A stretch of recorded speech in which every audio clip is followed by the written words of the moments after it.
So just the other day, I felt like the Holy Spirit was highlighting this verse in Matthew. And it's Matthew chapter 5, verse 8. And Jesus, he's preaching the Sermon on the Mount, and he's going through the Beatitudes.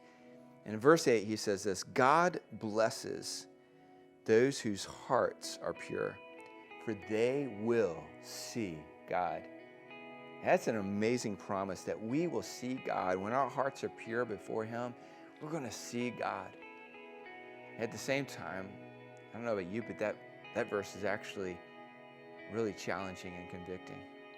Because let me ask you this question.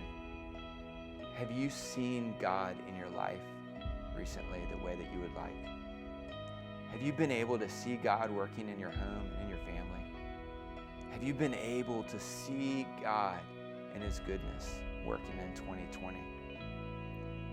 I believe that this passage, even though it is incredibly encouraging because of the promise that we will see him, it also shows some light on some possible reasons we may be struggling to see God.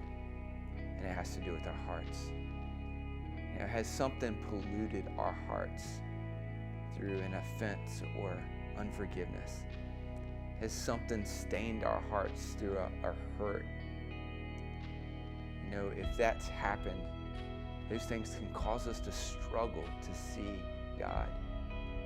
In 2 Corinthians chapter 4, verse 4, Paul says that Satan, who is the god of this world, has actually blinded the minds of unbelievers so that they cannot see God. I believe that Satan, he uses that same tactic on us believers, that he is working to blind our hearts, to blind us from seeing God in our lives. So right now, why don't you just take a moment to just put your heart before the Lord and ask the Holy Spirit to show you, is there any area, is there any impurity, is there any stain that's caused you to struggle in seeing God and his goodness in your life? And I believe that when you do that, he's going to show you. And when you ask for forgiveness and you give that thing to the Lord, his promise to you is that you will see him.